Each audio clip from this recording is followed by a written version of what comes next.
Un pazzo finale nella sfida tra Tirreno Sanza e Fiano Romano dà ragione ai padroni di casa che vincono per 4-1 dopo essersi visti pareggiare sull'1-1 nel secondo tempo. Il primo a calciare verso la porta avversaria per i verdi-azzurri è Vecchio, poi Sullivan sulla ribattuta, calcia centrale, blocca il pallone Moscatelli senza troppi problemi. Sul calcio d'angolo dello stesso Sullivan va a toccare Ronga poco più tardi, pallone che esce fuori, quindi rischia ancora Moscatelli sulla spizzata di testa di un suo compagno di squadra che sfiora l'autogol. Si fa trovare però pronto il portiere, mentre su questa azione prolungata da parte del Tirreno Sanza arriva il cross dalla lunga distanza. Non trattiene questa volta il portiere del Fiano Romano, ne approfitta Vecchio che da 0 passi riesce ad infilare la rete del vantaggio. 1-0 per il Tirreno Sanza.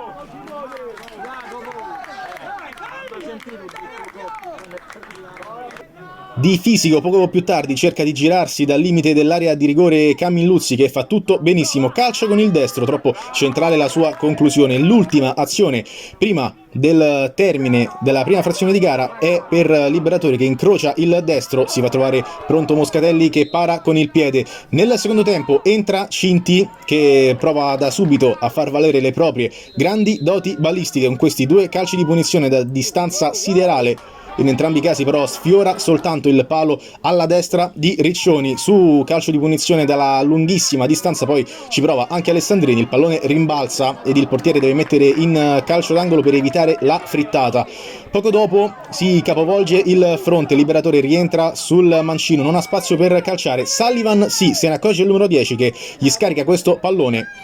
Parata la conclusione sul primo palo, si accende Porcu, poi nei minuti successivi gira il numero 9 al volo, ottima anche la risposta del portiere del Tirreno Sanza, quindi poco più tardi è lui ad infilare la rete dell'1-1 di testa sul gran cross da parte di Gilardi. C'è la firma del bomber di mister Urbanetti che rimette tutto in parità quando siamo già nel finale di gara.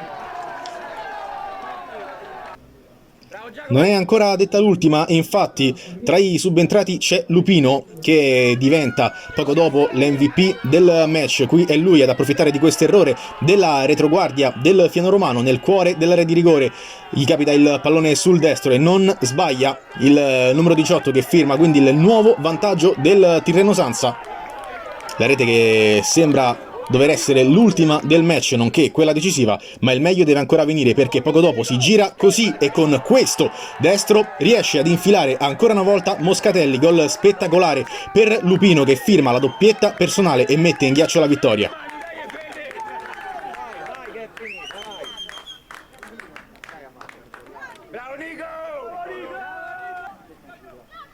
C'è gloria anche per Di Cerbo poco più tardi.